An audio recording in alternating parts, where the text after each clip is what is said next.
Hi friends, అందరికీ good morning. అందరూ ఎలా ఉన్నారు? బాగున్నారా? మేమైతే మార్కెట్కి వచ్చాము. ఇదంతా కార్ పార్కింగ్ చేసే ప్లేస్. మా కార్ అయితే అక్కడ ఉంది. ఇప్పుడైతే లోపలికి వెళ్తున్నాం. మా వారు వినాయకుడు పండుగ ఉంది కదా, అందుకని ఈరోజు పొద్దున్నే ఫస్ట్ గేట్ కూడా ఓపెన్ చేశారు. ఈ గేట్లోంచి వచ్చింది మేము. బత్తాకాయలన్నీ గేటింగ్ చేస్తున్నారు.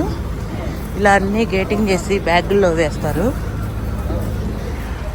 ఇలా మూటలు కట్టేసి పక్కన పెట్టేస్తారు. మేము మార్కెట్కి వెళ్ళేసరికి డ్రైవర్ కూడా వచ్చేసాడు బండి తీసుకొని. ఈరోజు వినాయక చవితి కదా, సీతాఫలాలు ఎలక్కాయలు చాలా ఎక్కువ పోతాయి. అవి మాత్రం చాలా తీసుకున్నాం ఈరోజు. మేమైతే వీటిని ఎలక్కాయలు అంటాము. మీరేమంటారో కామెంట్ చేయండి. పప్పాయిలు చాలా ఫ్రెష్ గా ఉన్నాయి. పప్పాయిలు కూడా తీసుకున్నాము. ఈ రోజు రేపు ఫుల్ ట్రాఫిక్ ఉంటుంది. ఇంటికి వెళ్ళేసరికి ఎంత టైం పడుతుందో తెలియదు.